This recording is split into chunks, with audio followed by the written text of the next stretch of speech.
Welcome back to the Witch's Way podcast. This is Kat. And Jamie. And today we're going to be talking about, spiritual growth. And we kind of named this like 101 because how do you start with spiritual growth? Where do you start? How, where, what, why? Well, also, I think this is 101 because this is not something that this is not a big topic for witches. For witches, especially new witches. They're not really thinking along the lines of like, how do I grow? How do I evolve? Especially when you first start in witchcraft, you're really about the tools and I think you're about the tools and the practices and like, how do I get the life that I want? So it's really it's about changing your life and not so much about your evolution. And maybe that comes later. I feel like it's come later for me. Yeah. I've been doing this now for 5 years. Yeah. And I know when I first started out, that's not where my head was. Focus. Yeah. But more and more, I'm starting to listen to more audiobooks about that. And I'm really getting like deep into this is also shadow work. I feel like this is also shadow work. It becomes that. You don't mean for it to be. But as you start exploring these topics, that's exactly what starts happening. You can't not engage in it if you go down that road. And I have to tell you something. I don't think it's very fun sometimes because I discover things about myself that I'm like, I don't really like that part of me. And when I think about, describing like, what does that mean? What is higher self? What do you think higher self means? For me, that is my higher self is a place where all of these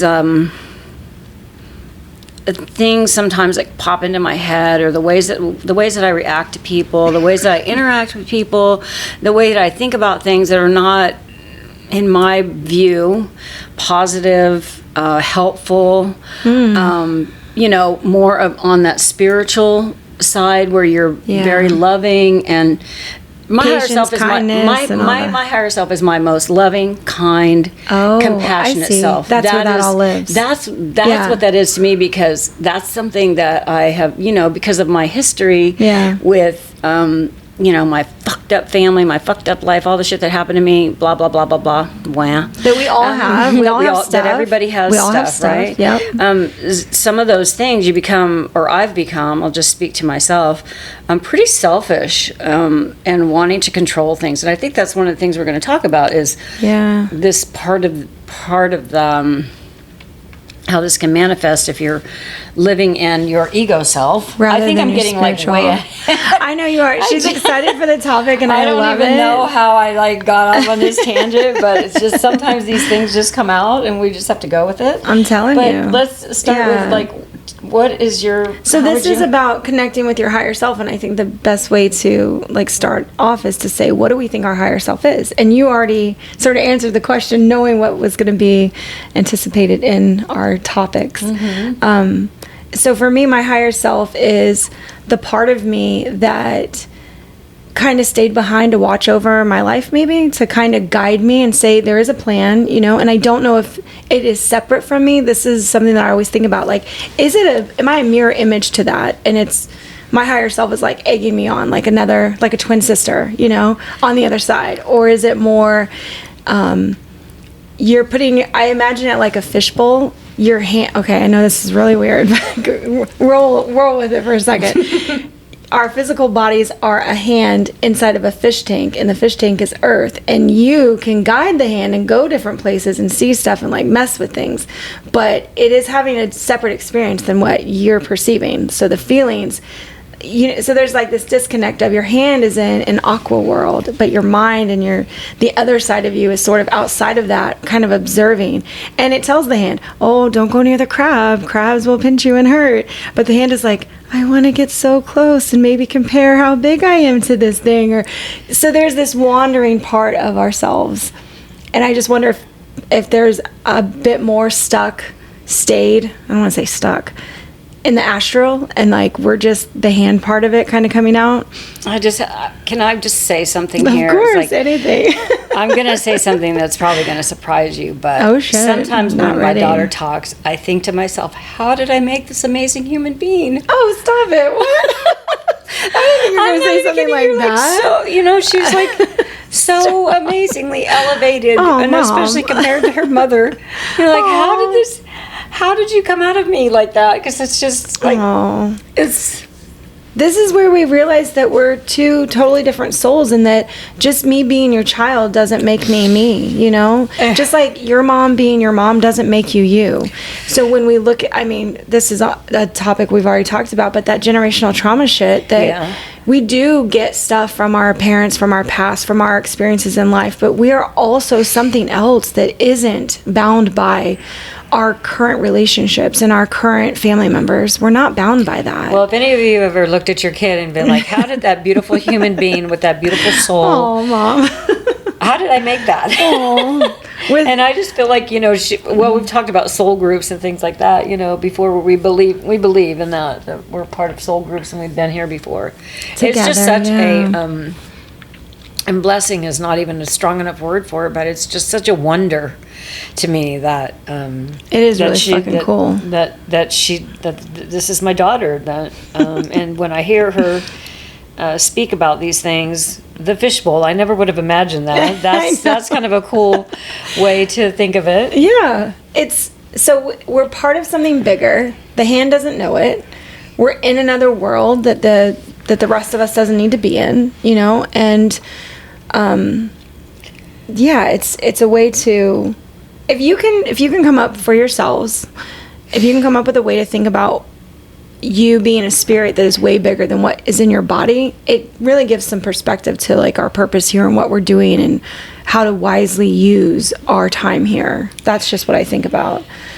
Well, another way that we can think about that is that your higher self is the part of your spirit that did not incarnate. Yeah. So our spirits are expansive and trying to fit into that human body that has so many limitations. I feel that. So, you know, spiritually speaking, I really do feel that it's just not possible for the spirit that is so vast. Yeah. Because if you think of our spirit is everywhere, and then here we are in these, you know, little 5'5", 5'5", you know, 150 pounds when my wishful thinking. How we envision human ourselves. Body. Yeah. You know, you can start to like understand why we're faced with these challenges here, because if you think of the spirit is everywhere and endless, and there are no limitations. Yeah. And you know, all the things that I feel like we write about in fantasy, you know, telepathy, things that not everybody's achieving just yet here on Earth. Those things all come naturally as spirits. And I think that that's why we get here and have such a tough time, because we don't like this limiting body that we're put in. And you're like, wait, we have something called time now where we have to wait for things. It's not just instantaneous. Things happen and we can move, and there's free will. Plus then there's control. There's limited resources. There's all this shit we make up in our world to work through. Yeah, but you know what the crazy thing is? Like, our spirit remembers.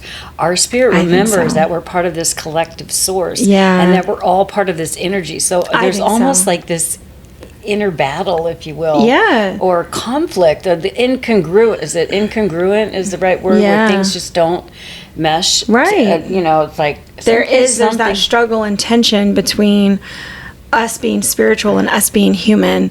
And I think that when witches get into witchcraft, that's one of the things that they really struggle with. They're like, wait, so magic is real, and I can, you know, there's all these possibilities. And if they try to make that make sense in the real world or in the physical world, then you're like, that's fantasy. And there's this constant battle between fantasy and fiction. No. Nonfiction. Fantasy and fiction. And reality. Fantasy and reality. Thank you. You know, I like alliteration. Fantasy and fiction sounded better, but it's not right. So there's that sort of tension or pull between the two things. And I think that's for anybody on a spiritual journey. We can be inside ourselves and feel and in our sacred spaces and with all of our tools and the beauty that surrounds us. And then we have to go out and like get in traffic and go grocery shopping, and we're like, why do I gotta do these stupid ass mundane things? I don't wanna. Like, I wanna live in this other place forever. You know, I wanna be in that realm. And each sign experiences it different. But I know, since knowing I was a Pisces from a very young age and understanding what that really meant, I've always tried to keep my feet on the ground, because I always read Pisces live in a fantasy world, you know, and I never wanted to. Well, they're kind of like in the cloud. They're in their dream. They're in their imagination. They're in their imagination where everything's, you know, sparkly, and there's unicorns and, you know. And Pegasus. Everything. Flying horses. You know, so why does this higher self matter, and why are we talking about this, especially to our audience, which we think are like really beginner? I think beginner witches or witches is who aren't like really, really developed. So maybe you don't consider yourself a new witch, but you've been practicing a long time, but you don't know how to deepen your practice. Get further, go deeper. Yeah. I think that that's part of it. So, you know, this brings up the point of like ego. And we were talking before this. I'm like, well, what is ego exactly? So ego in psychology is your self-identity. Okay. But it's the identity part of yourself that is, you need to secure your resources. You need to be safe. You need to be fed. You need to. So it's basically I. It's all the I words. Yeah. It's all the I's. It's all the needs and wants for yourself, and not necessarily. There's not empathy in ego. Mm-hmm. Ego is not worried about how other people are doing or if they're okay. Mm-hmm. Ego is about self-preservation, just making sure you get through, and that can get down to wars over resources, right? We have that here on this earth. Like, this is absolutely the fight over we who's in charge or in control. We just went through a hurricane, and listen, the hoarding, the amount of people that go into the stores. They had to put limits on you buying things. When I went to the store, it's limit 2, because people would go in and buy up everything because they're so fearful that fear is leading them. The fear is there, so that's part of it too. And they don't want to be the ones without. Yeah, so we've learned as groups of people that when you're the ones without, it doesn't mean that there's going to be help coming for you. So we've also given our society this idea of, if you don't take care of yourself, nobody's taking care of you. Like, you're on your own. Well, survival is a basic instinct for just the human. I mean, we're the body. Yeah, that's what ego is. Yeah, we'll do. I feel like it's part of our DNA to survive, because and so I can see where we can be a little selfish where we have those habits, where when it comes to, like, do I have enough to share, or do I need to hold on to what I have because I'm fearful that what if I run out? If I start sharing everything that I have and giving it away, then will I leave myself in a position where I can't take care of myself or can't take care of my family? Right, yeah. And I think that one of the things about evolving into this is to realize that as we give things away, the universe, the more that we give, the more that we can give to people. I believe this now. I don't know that I believed this. No, we didn't grow up believing that. 5 years ago when I first started this journey. But and the more that books that I listened to along this line are like, the more you give, the more you receive. Mm-hmm. And that's like physical things. So give things away because things come back to you. Yeah. So there's this outside of ourselves, there's things happening in the quantum field that is this natural exchange, if you will. So you give, you receive. You give, you receive. And the more that you give, the more that you receive. And that's, you have to really trust. There's trust in that. You have to be able to trust that is the case, and you have to be able to let go of the fear and that need to feel like you've got to self-preserve. But the other thing that this can lead to, if you stay kind of stuck in this stay stuck in this ego mode, I guess that's what we would call it, where it's about versus the spiritual. So when we're talking about trying to connect with your higher self, well, if you're not connected with your higher self, what are you connected with? You're connected with your ego then. Yeah. So you can find yourself in the middle sometimes, but you can start to actually see throughout your day and with certain things, where is your ego more in charge of it, and then where's your spirituality more in charge of it. Mm-hmm. And that's where you can start breaking that down. But staying stuck in our ego really does diminish our experience, our relationships. It's led by, fear and control, safety. I mean, there are parts of it that we can consider good, right? Safety and providing for our families. Mm-hmm. But ego is the kind of attitude that would, almost into violence. Like I said, that staying in ego too long can lead to where you battle with people, and now you want to fight people for things, and now you think you deserve it, and you're going to take what you want and what you believe you deserve and should get, and it can just continue down that road.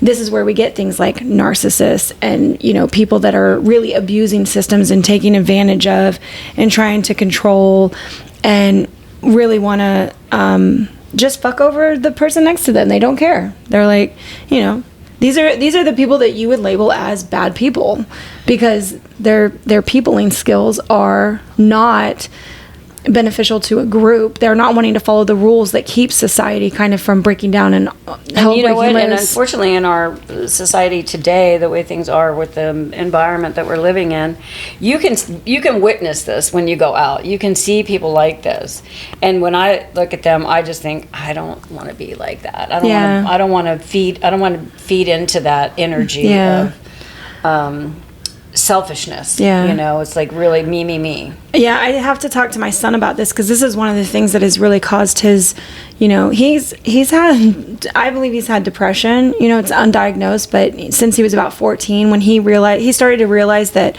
the real world outside of the house that I built for him, the home that I built for him, was like, oh my God, the world's really fucked up and you never told me, and he got very mad at me about that. I was like, listen, why would I tell you all the shit? He's still kind of mad today. He's still angry about it. He mentioned that to me.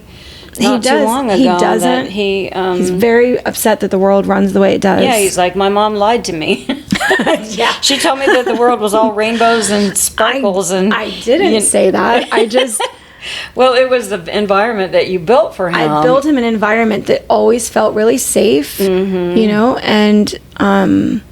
and then he gets out into the real world, and it's like it doesn't feel that way. He sees shitty people, and he's like, "Why are they?" Shitty people. He sees shitty people. He's such a compassionate guy. I know. It really affects him. It really does affect him on a deep level. So, well, what I try to say to my son now, because he's looking for a reason, he wants this to make sense.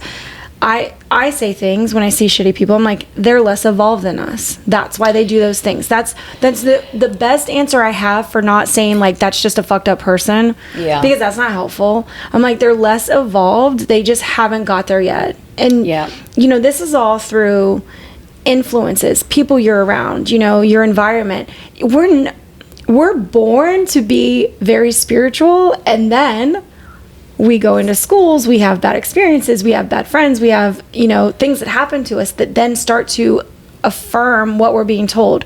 The world is a harsh, scary place. You need to protect yourself. You know, don't let people get over on you. That we have all these sayings to help people move more into ego and not towards spirituality, depending on the circles you run. Yeah. So, you know, this book that I'm listening to right now, it's like when we're born, we're just love, little infants. We come into this world, and all we are, we're love. Yeah. And then as we grow up, we start learning from either our parents or our experiences, and bad things happen to us, and it changes that love into something else. And especially the way that people have you react to it. So if you've ever seen parents that when their child falls down, they are like, oh no, and they start laughing because the child looks to you for a response of like, am I okay? They don't know yet, you know. If it hurts, then yes, they're like, oh, I'm hurting, I feel pain. But if they fall down and nothing is really wrong, some children will fall down and just wail and nothing's wrong with them, and the parents are like, you're okay, get up, it's all right, it's gonna be fine, you're all right, okay. And then so the child knows that that's sort of, if I fall down, this is what's gonna happen. On the other hand, the other one's like, if you fall down and the parent does nothing, the child looks around and is like, I think I'm okay, I'm just going to get up and keep playing. There's no reaction to tell them how they should be feeling when they're young, because this is all just based on the facial stuff, the tone of voice, because they don't know what the fuck the words mean yet, but they understand the tone, they understand the face, they understand all the motions that are going on, you know? Yeah. We're so off from what I was going to go on with this, but it all comes back to the reason why you can find people that are more in their ego than their spiritual selves is because, and this is where I don't want you to beat people up for it, and I don't want you to beat yourself up for it. You only know what you've been exposed to. You can't know what you don't know. Yeah. And I was going to say I've raised, but I've interacted with many people where their belief about themselves was, I'm stupid. Okay? So Yeah. Somebody from 6 or 7 years ago. She said this too, and it's not you, because I know there was a time when you would say that, like, dramatically. No, she really thought she was stupid, and she had no faith in herself that she could do anything. And she's like, I'm not good at school. I need to drop out. Like, I'm never going to be anything. Her home life had taught her that. Her home life, that's what she heard, right? Yeah. Is that she was stupid. She was never going to be anything. She'd be like her deadbeat mom or whatever the fuck. Yeah. I took her and I said, how are you supposed to know how to do something when you've never been taught that? So if you've never been taught that, is it reasonable for somebody to call you stupid because you've never driven a car?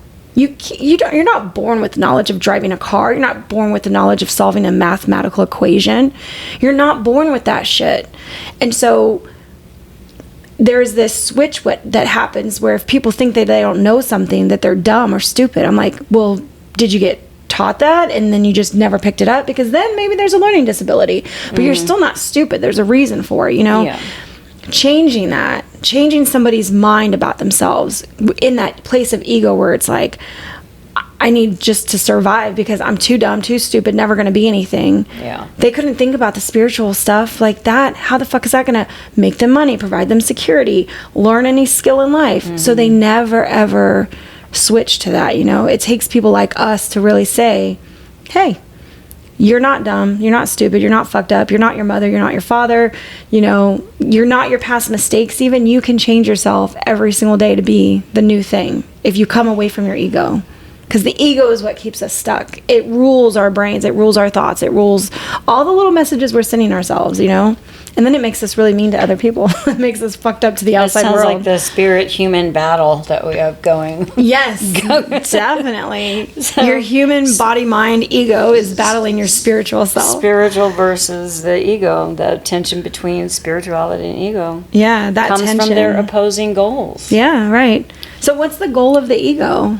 I mean, we kind of talked about it, but right? it's self. So it's self-preservation. So what's the goal of the spirit then? What is the goal of our spirit? So the spirituality encourages us to surrender the need for control and embrace acceptance. To not fight against everything. To not think that we need to control everything. Whereas the ego is like, it's striving for dominance, recognition, and approval. Outside approval. Yeah.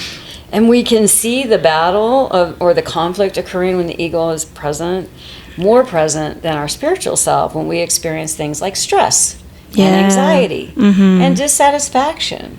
And I almost feel like this is part of the reason why it's some of these feelings that we have of this unhappiness in our life that we see people turning to witchcraft versus religion. For sure. Because they're looking for relief from these sorts of like, why am I always stressed? Why do I have this anxiety about everything? I'm just, like, I'm not happy in my life. So what can I do to fix that? There's no connectedness.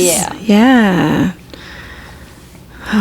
My mind is swirling on so many thoughts. It's hard to form like the next sentence at the moment because I've personally gone through this several times in my life, and I know that in these last probably 10 years I've gotten so much better because I'm with a very healthy person, and so when I do need to break down and fall apart, I have somebody that's there and I'm not going through it alone, and that's been something for me that has helped a lot.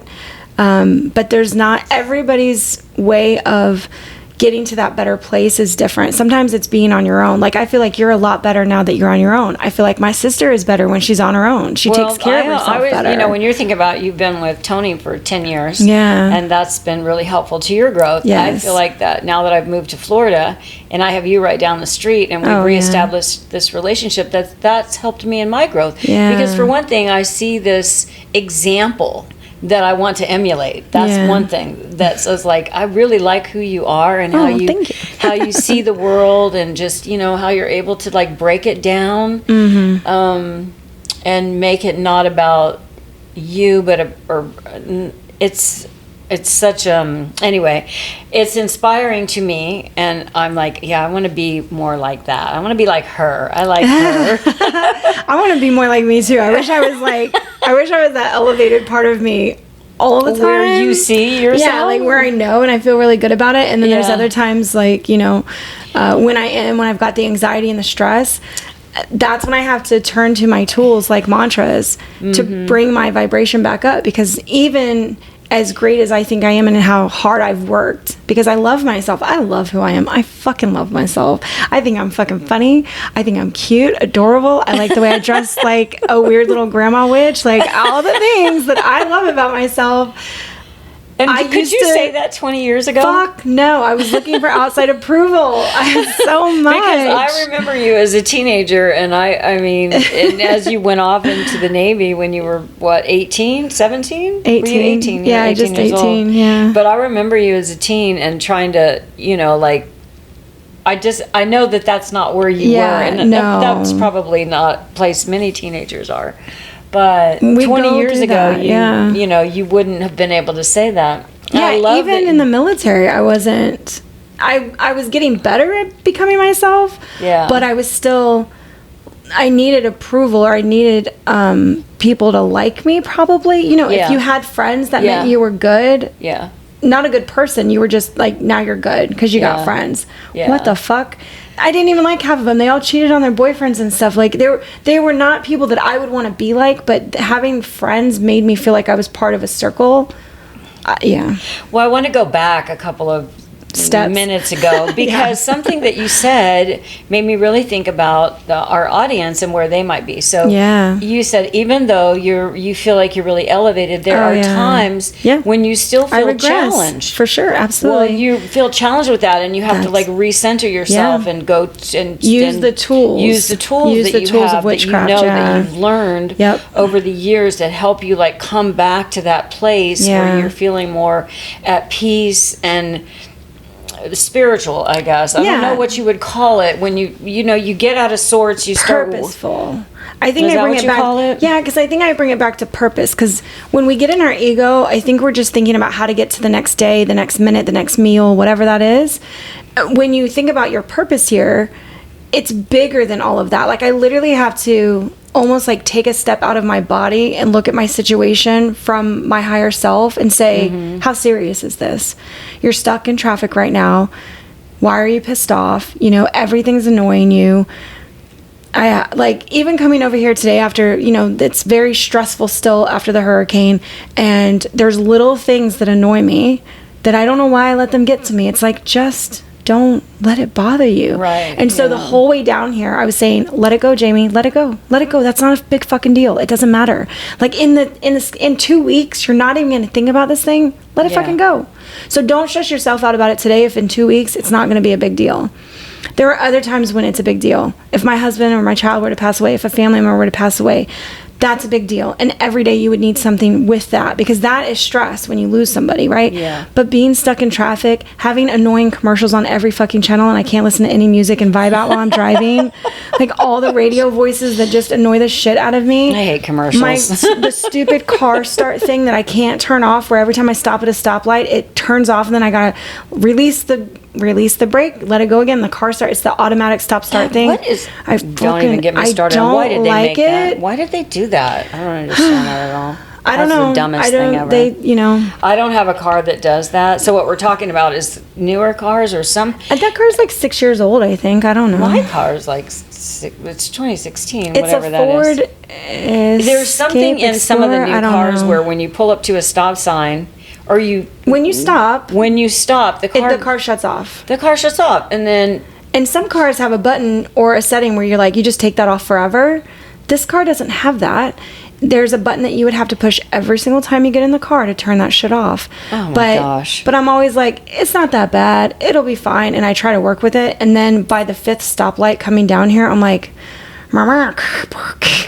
All the fucking engine, everything. So I'm just like, oh, this car annoys me sometimes. I guess the point is so stupid though, right? Like the as elevated as we can be sometimes, and we're like in our zone, in our spirit, like, I'm really vibing with the universe. Oh my God, I love right? everybody. I know. You know, I mean, throw me in some. Hey, no problem, sir. I don't. That's okay. You go ahead. I hope you're doing okay, even though you just cut me off. I hope.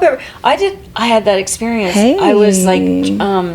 I went around somebody. I was on 75, I-75 yesterday, going up to see a friend, and I'm in the like middle lane, and it's 70 miles an hour on 75. And so I'm driving, and then, of course, somebody is in the center lane doing 55 miles an hour. So, I'm like, I go around and I'm like, are you on your cell phone? And then I looked over as I go by, and she's not on her cell phone. She's just in her zone. And I thought to myself, as I went by, I was like, I hope you're okay. So that's me being my higher self and not being like, get the fuck out of the way. Yeah. Get honking at him, you dumbass. Yeah. It's been... You're going to cause an accident. Yeah, God. So, what is this the difference? How we can see ourselves as that spiritual being versus that ego? Yeah. So that's really an example of that. It's part of it, right? Yeah. Because you go back to these, I want to call them more base emotions, right? Yes. These base. It comes out in your emotions. That's where you can see it. You want to gauge, you want to judge this. And we have a podcast coming up that is about this stuff, right? But if you want to gauge or see where you're at, look at your emotional responses to things, because that'll tell you where are you. Okay, if you are that delightful Mayberry person that's waving at all the neighbors and everything's going great and there's a fucking whistling bird on the wire or whatever, you're in your spiritual zone right then. You're at that elevated place. You're your higher self at that moment. Yeah, but if you're I was trying to think of a funny movie. I was thinking of some of those ones that are the spin-offs of serious movies, I don't know. I can't think of any now because I'm on the spot. But so I just saw people. something that might help visually. So I saw this. It was, if you can imagine, a drawing of two human figures. Okay. They don't have to have faces or anything. But one was here's my anger level when I'm not angry, and it just had one little red dot, maybe in the middle of it. And then here's my anger level when I'm really pissed off, and the whole figure was filled in with red. Oh. And I almost can see that in terms of where, or if you just look at where you are spiritually, the gas tank is half full, or the tank is that is a good visual. So I wish I could share that, and I can't. I hope I explained that so you can understand it. But if you can think of yourself like that person that's filled up, where are you in that range of, are you letting your emotions get the best of you, or are you able to tamp that down with using the witchcraft tools, either mantras, affirmations, chanting, carrying a fucking crystal with you, having on the right music, sage incense, things that can really bring about that calming and peace, because I think that we struggle. I think it's a struggle to be half human, half spirit. It is a struggle. We don't talk about it in that way, but that's truly what we are. We're half spirit, something else, and we're half physical being here. So how do we connect? What are some ways that we can, practical ways that we can connect with our higher selves? I know we listed a few, and this is a very individual thing as you learn to practice it. So try everything, try all of them, and then find the one that's suitable for the time that you're in. And when that one doesn't work anymore, get another one. Well, also, I think it goes through in cycles. I talk to myself a lot. Do you talk to yourself?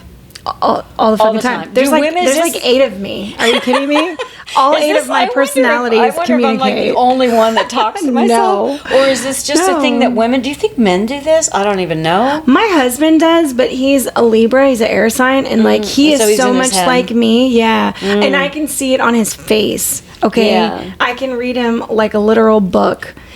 And just sometimes it's not good, right? sometimes it's very subtle, and other times it's like he's having the conversation and shaking his head at his own thoughts. I do that.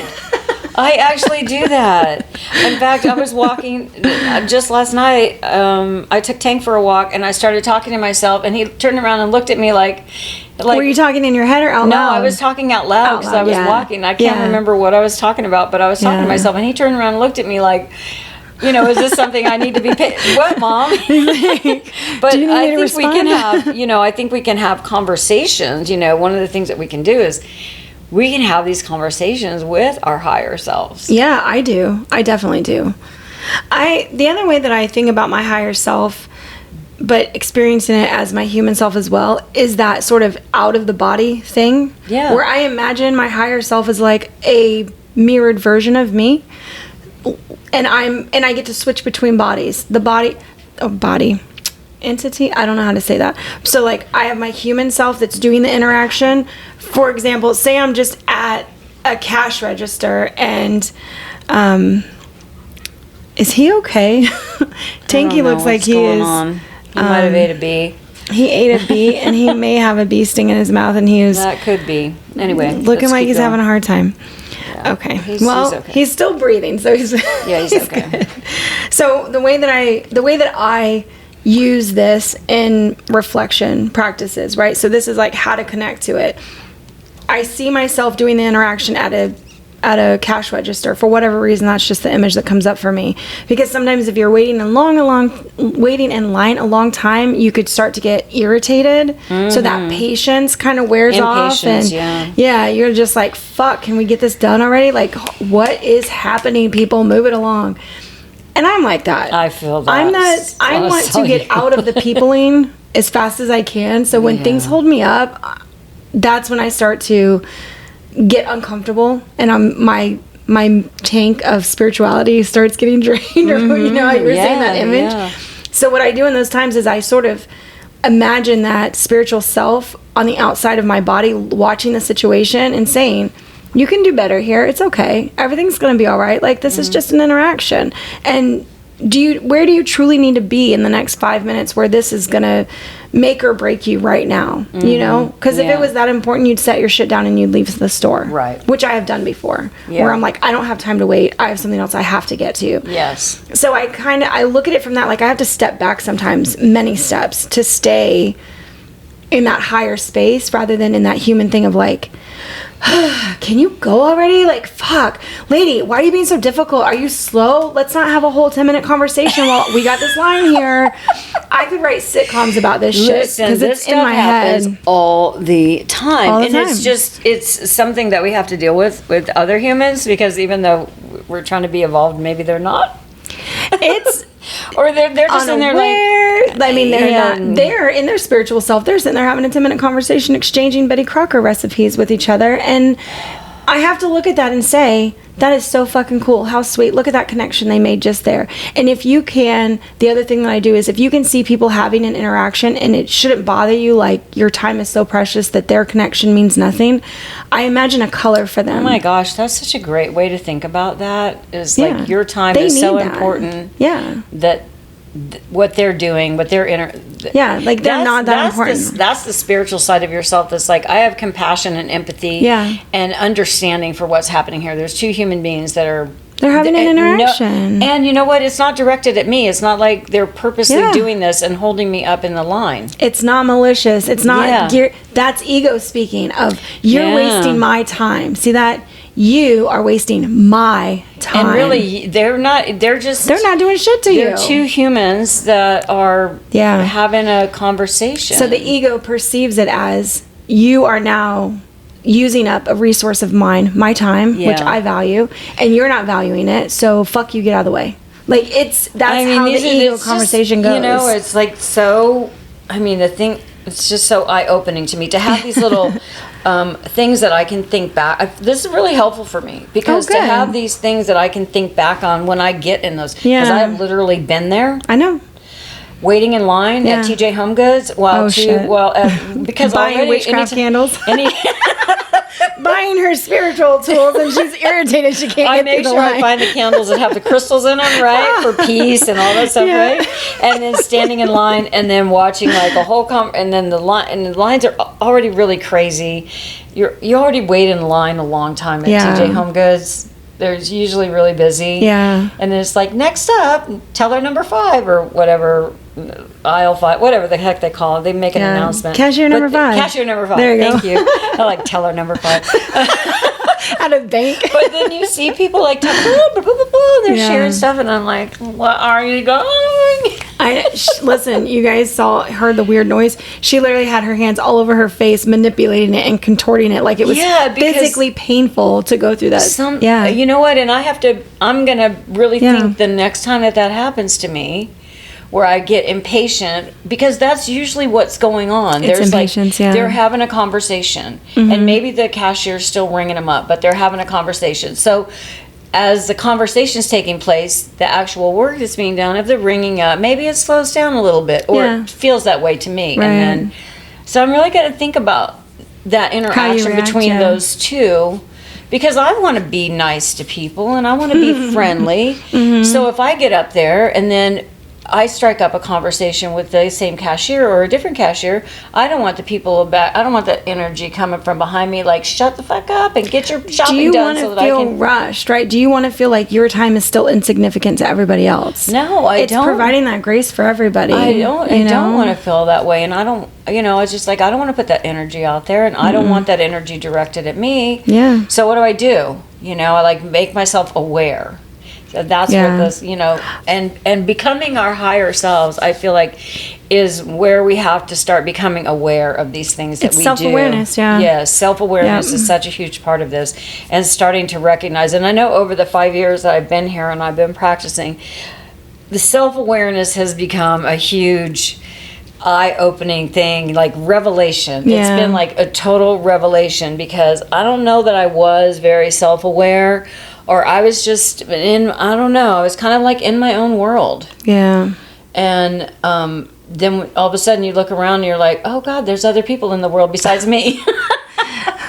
Well, and you could think of it that way, or you could be like, all these other people in the world are so annoying. Why can't I just live somewhere where there's no people and have everything that I want just the way I want it, and nobody bothers me, and I just do what the fuck I want? That's all ego. I mean, that's living in a place where we didn't come here as souls to have all of our needs met instantly and live in this place where nothing ever bothers us. No, that's where we come from. That's why we struggle here with the human soul, like, squished together in this fucking sandwich of a thing that we are. And we're like, we feel discombobulated at times. Like, what is the fucking purpose sometimes? What are we doing? Why? I just had this memory of either listening to Destiny of Souls or Journey of Souls. Oh, yeah, those are good ones. And where so in those books, it's a hypnosis. Some of it is hypnosis, right? Is it? Going, oh, yeah, like that's right. It's the studies, yeah. The studies are. Yeah, that's where they gain the knowledge. So they gain the knowledge. I can't remember the guy's name, Michael something. But anyway, I remember, so the spirit, so they're under hypnosis, the patients or whatever they call them in this, that the man studied, are under hypnosis, and they're talking about life in the spiritual realm and how everything is, and how and you know what, it's like that. It's the perfect, right? It's like the giving and the kindness and the grace and just all of these things and there's no rush of anything. You're just like, oh, okay. I mean, like, everybody's kind and patient with each other. So that's part of who we are. And then we come here and we're dealing with human needs and human, like, real things and people that maybe annoy us, and we have to try to remember who we are, really. Yeah, who we really are. That's our higher self. That is our higher self. So, and I think what we had started out with this conversation was like the practices that we could do. We talked through some of the instances where we could use practices, for sure. For sure. But I know that, I mean, there's many that you could look up online too. Please don't think that this list is like the end all be all. But I know meditation is talked about a lot. Mindfulness is talked about a lot. Mindfulness is just paying attention to what you're doing, like from a perspective of, that was a thought I just had. So you're very reflective with yourself.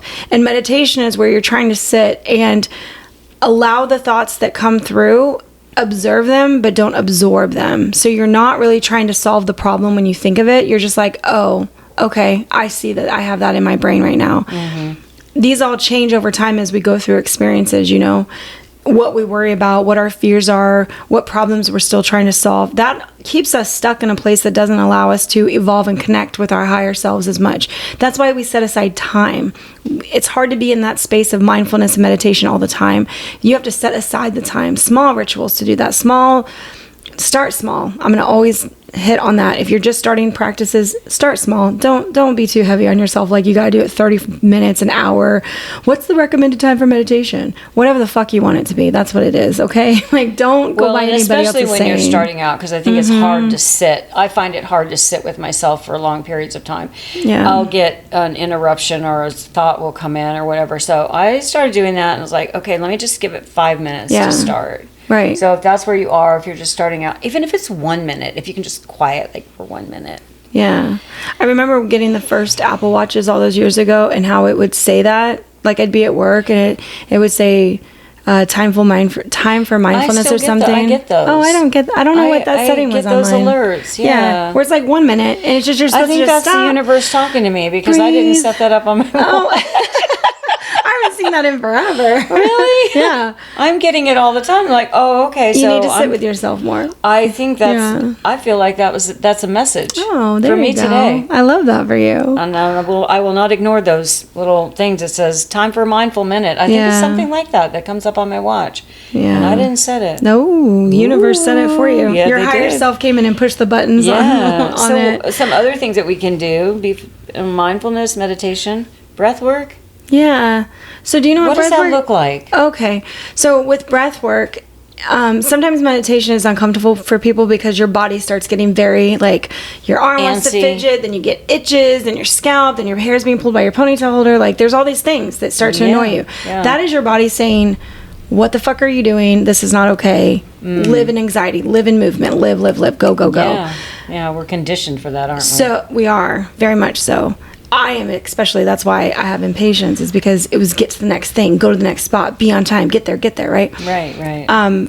So breath work is a way to engage your body so that there are less of those tinges, uncomfortable twitches, moving your hands, needing to shake your head, needing to itch your scalp, lick your lips, swallow too hard. Okay, so give me, what does that look like then? Are you using a breathing technique? Is that what you're doing? You can, yeah. So they have...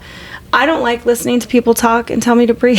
I don't like it. Oh, okay. I don't know why. So I just take it upon myself to do the deep breaths, and that's truly all it is. If you've been to the doctor and they're like, take a deep breath in, and you're holding it, and they're like listening to your body, and that's all you're doing is you're slowing down your rate of existence, like right then. So you're bringing your heart rate down. You're bringing...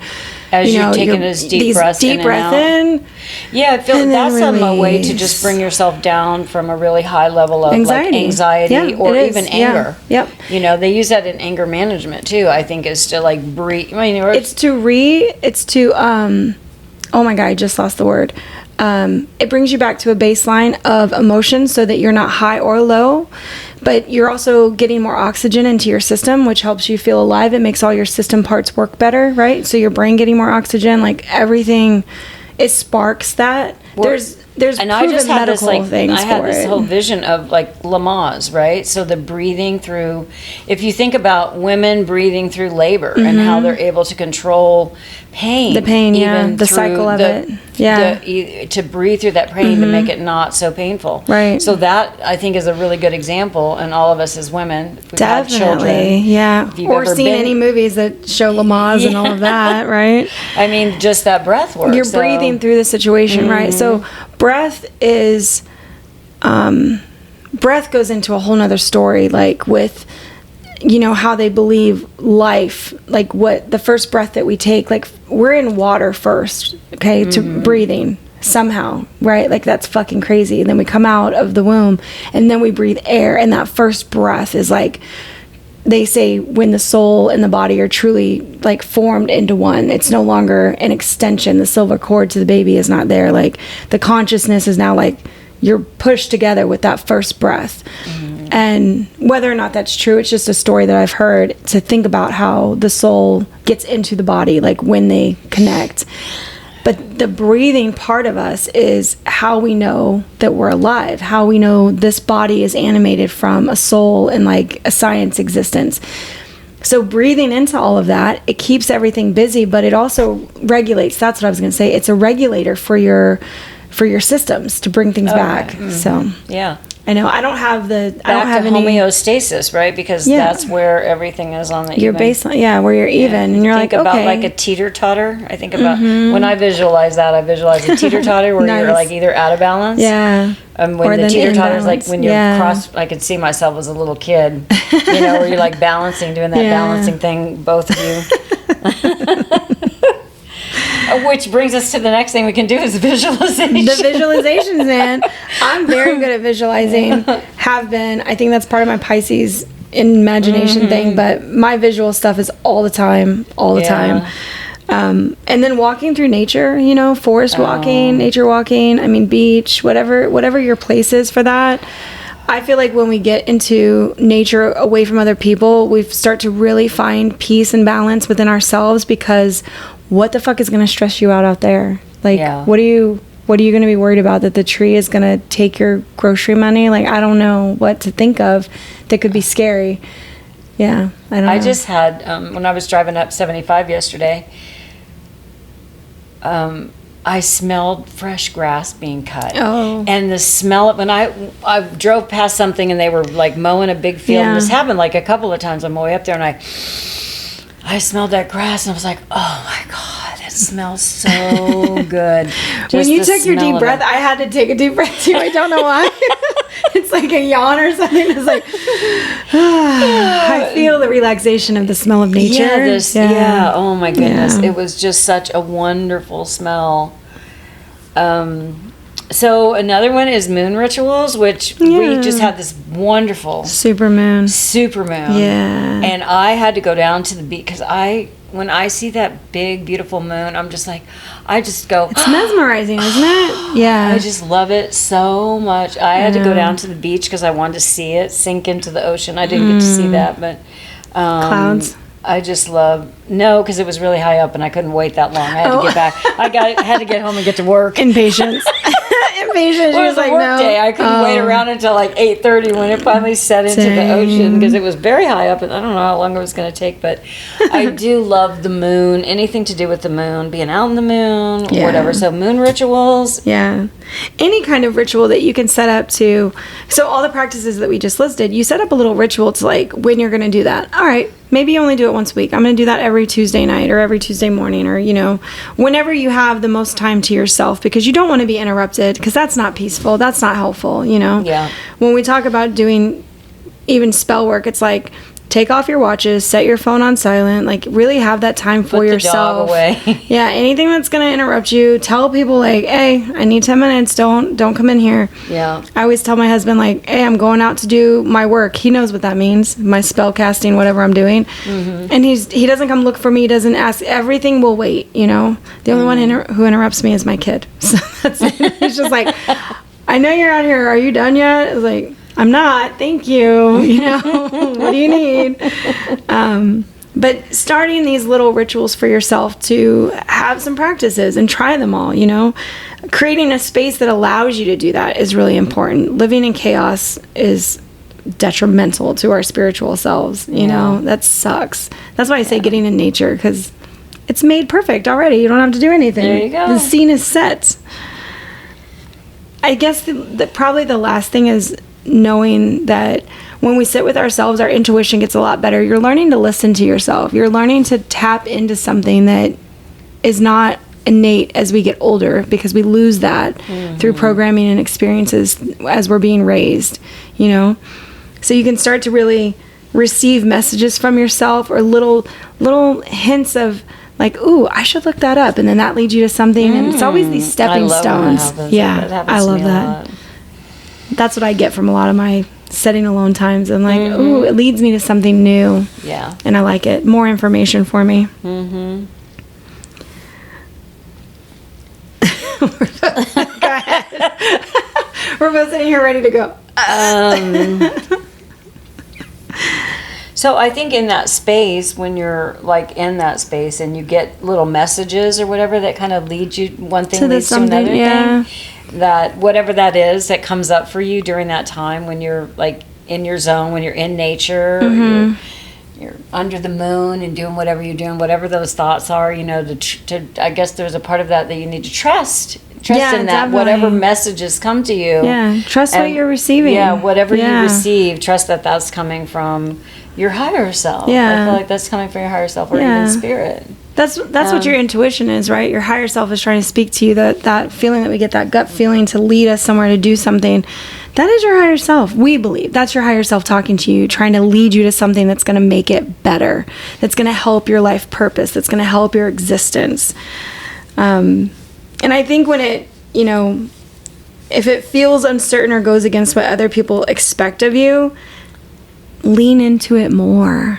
Like, it's trying to break you away from things that aren't good for you. Mm-hmm. So I think that's when it becomes really hard to trust it, is when it feels like it's so far out of the ballpark that you've been living in. You're like, what the fuck? Do I do that? Dip your toes. You don't have to go into anything full force. unless you're my mom, because she jumps in with both feet, like all the way to the deep end sometimes. That's so true. But try little small practices as you get these things. And we didn't mention journaling because we talk about journaling so much, but write the things down. Like if you're just comfortable recording your thoughts that you're getting from your higher self, if you think that it's from your higher self, because sometimes it takes time to trust it, to believe in it. I just heard a quote from Tony Robbins. Hey, I like him. A life worth living is a life worth recording. Ooh. And I was like, oh wow, yeah. That's something to really think about. When I have a hard time sometimes, like I'll start a journal and then I won't write for like 6 months. Yeah. Do you do that? All the time. Yeah. So, record some of these things down. It's really helpful to go back and look at it, but if you don't, come back to it when you can.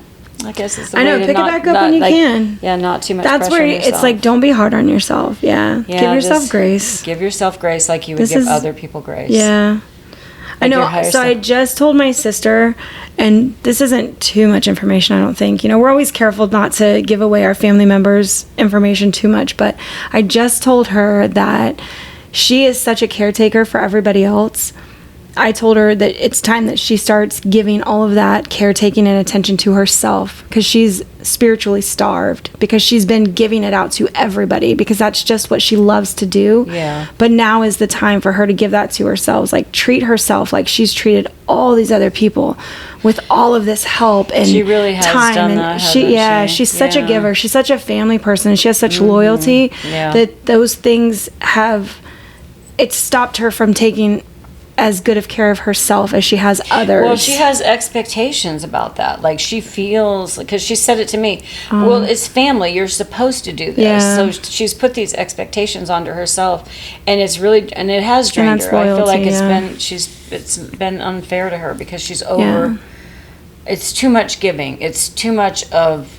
It's not being selfish enough, I guess. Maybe selfish isn't the right word, but it's giving without replenishing. Yeah. We all need that downtime to replenish ourselves, and I feel like connecting with your higher self is that downtime to replenish yourself. It's like checking back in and recharging yourself with the source that created us all, That is what connecting to my higher self really gives me, is when I'm doing that work, which is not every day, because I've been doing this long enough to where when I really need downtime to do that, I can take a whole day out and do lots of self-work where I'm connecting to purpose through numerology is huge for me, but also reading my astrological charts. Those things allow me to tap back in and ask the questions to my higher self. Am I on the right path? Like, am I doing the right, where do I need to focus now? Like, if I start feeling lost, I'm actually asking those questions to the tools that I believe help me connect to my higher self. And sometimes this is why we pick up and put down tarot. 100%. Like sometimes the higher self is like, hey, your tarot deck is your best friend for right now. That's how we're going to communicate, And other times it's through conversations and people and parties and connections and books and shows and whatever, There's so many ways to receive the messages, but you have tapping in to know that that's your higher self trying to give it to you, saying, hey, I got something for you, girl. I got you. So in closing, whatever you do, it doesn't have to be like these grand gestures or like all of this completely encompassing, things that you do. It can be like really small, mindful moments every day. And the key, I think, is to be aware that there's a difference between that feeling, that connectedness. Yeah, feeling the connectedness. Yeah. I think that the awareness is the difference between feeling the connectedness of, am I doing enough? Am I lacking? Is this ego? Is this my spiritual self? That's it. You know what? That's the awareness I'm going to testify here, if you will, that awareness is everything. For me, awareness has been everything, because it's opened my mind to not being the selfish person or not even selfish person, but kind of a closed off person that I was for like so long because of the hurts and things and my experiences in life. It sort of made me closed off to where I was blind. And then all of a sudden, not all of a sudden, because it's been a progression that's happened over time, where like I've opened my eyes to see this bigger picture of the people in my world, the people outside of my world, just the whole world. So awareness, I just can't even. You had to get outside of your ego to acknowledge the world around you. Yeah. Because that's sort of like when you build that wall around you, you're building that wall so that your ego feels safe and protected. And it's like, yep, this human's going to survive. It may not be very happy. It may not have the best experiences, but it's going to fucking survive until it dies. Whereas the spiritual self goes, how many experiences can I have that better the world, that better my life, that better, we're looking at a different purpose. It's wild. I feel like we definitely could go on and on about this. We could. But we have another episode coming up very soon that gets into more of these topics, which I love. So we love you all, and we will see you on the next podcast. See you on the next podcast, witches. Bye, witches. Bye.